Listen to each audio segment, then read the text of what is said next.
France దేశానికి చెందిన Macron గారి గురించి భారత్ మొదట కాస్తంత ప్రేమ మాత్రమే దక్కింది. కానీ భారత్ ఆ అవకాశాన్ని చక్కగా ఉపయోగించుకుని రాఫెల్ డీల్ ఫైనల్ చేసింది. ఫ్రాన్స్ మరియు భారత్ కలిసి 114 రాఫెల్ జెట్లను డీల్ ఖరారు చేశాయి. దీనికి భారత్ సుమారు $39 బిలియన్ ఖర్చవుతుంది. అంటే దాదాపు 3,25,000,00,00,000. ఒక్క ఫైటర్ జెట్‌కు సుమారు 3,000,00,00,000 అన్నమాట.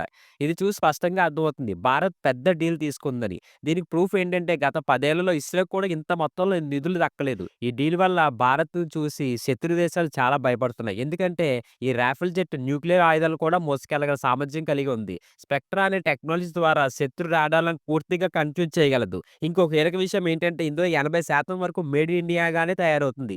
అయితే విమర్శలు కూడా వస్తున్నాయి. కారణం ఏంటంటే రాడార్‌కు సంబంధించిన software, parts, source code, mission software అన్నీ ఫ్రాన్స్‌కు చెందిన డసాల్ట్ ఏవియేషన్ కంపెనీ కంట్రోల్‌లోనే ఉన్నాయి. అందుకే భారత్, ఫ్రాన్స్ సంబంధాలు ఎప్పుడూ బాగానే ఉండడం చాలా అవసరం. లేదంటే ఏమవుతుందో ఎవ్వరికీ తెలీదు. లైక్, సబ్స్క్రైబ్ చేయడం మర్చిపోవద్దు.